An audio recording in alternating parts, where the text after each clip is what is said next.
Fondé, il y a de cela quelques mois, une organisation qui s'appelle Buddha Child, qui a vocation à réunir les diasporas africaines et asiatiques. Mais ce n'est pas tout. Elle est vice-présidente de la Ligue des droits de l'homme et de la démocratie. Elle est également vice-présidente, ou en tout cas, elle préside une commission au sein de son parti politique pour les relations France-Asie. Merci d'accueillir Vadana Keo.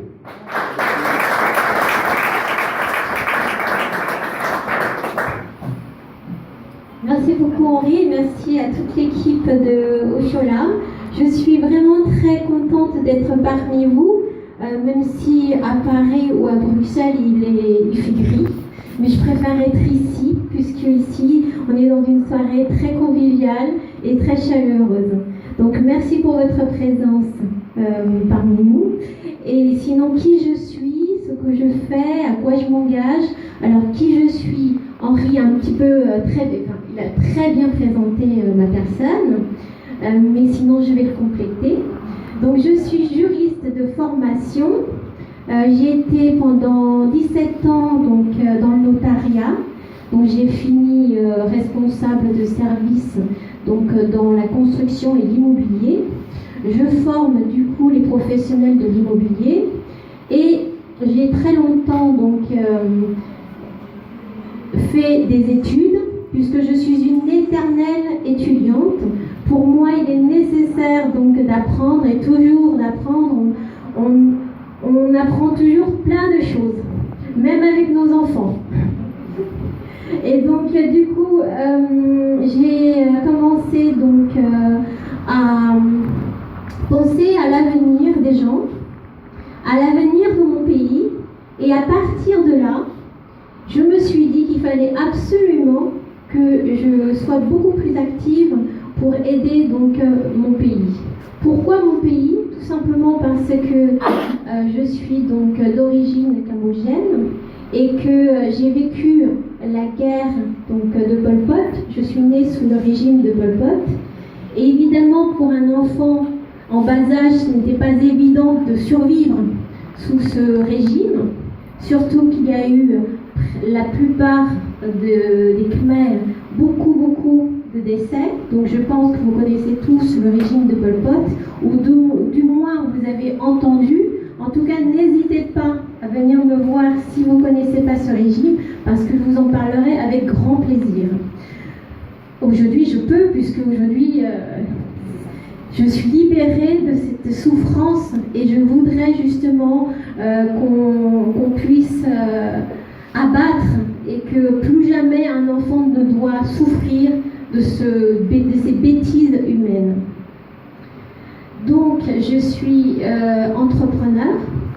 Donc, c'était le seul moyen, la seule activité qui pouvait me permettre en fait d'être vraiment, pouvoir m'investir dans autre chose, pour être libre, pour éventuellement venir sur Bruxelles par exemple, aller rencontrer des députés, aller rencontrer des hommes d'affaires pour essayer de trouver des solutions et d'abattre tous ces obstacles que parle Henri, pour vraiment promouvoir la réconciliation et la paix au Cambodge, mais partout dans le monde aussi c'est possible. Et donc de véhiculer cette image de gouvernance, de bienfaisance. Alors ça, c'est qui je suis. Maintenant, qu'est-ce que je fais? Donc avec mon équipe d'ONG Buddha Child, j'œuvre évidemment pour des actions humanitaires, et donc je monte des centres de vie autonomes. Qu'est-ce que c'est, les centres de vie autonomes? Je vous laisse venir me voir aussi tout à l'heure ou me poser des questions. Ce sera beaucoup plus simple, parce que sinon, comme Malika, je vais prendre toute la séance. Alors, avec mon équipe de la Ligue des droits de l'homme, je défends évidemment les droits humains, et j'essaye évidemment de faire en sorte d'influencer auprès des politiciens sur la politique actuelle du Cambodge. Est-ce que vous connaissez la situation actuelle du Cambodge? Peut-être pas. Donc je vous invite à venir me voir et je vous en parlerai amplement. Je vous dis ça parce que sinon on va passer du temps. je m'engage, j'ai 3 points essentiels. Premier point, évidemment, c'est accentuer toutes mes actions sur la paix et la réconciliation. Et je vise évidemment la zone de l'Asie du Sud-Est. Pourquoi? Parce que c'est une zone économique importante pour l'Europe de demain.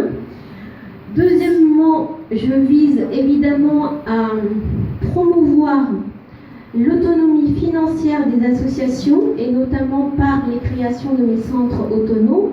Je vous expliquerai tout à l'heure si vous voulez bien me voir. Et dernier point, j'accentue toutes les actions qui vont dans le sens du respect des 17 objectifs du développement durable. Oui, je suis pour l'écologie et oui, je suis pour la défense des animaux, la défense de l'environnement. Donc je souhaite que tout le monde essaye de partager donc, mes convictions. Donc une petite anecdote pour terminer. Pas de problème. Donc rapide évidemment, très très rapide. Donc je me suis engagée dans la politique récemment, puisque ça fait que depuis 1 an que je suis vraiment active. Et aujourd'hui, j'ai ma famille au Cambodge, ma famille en France qui me dit « Mais qu'est-ce que tu fais ?»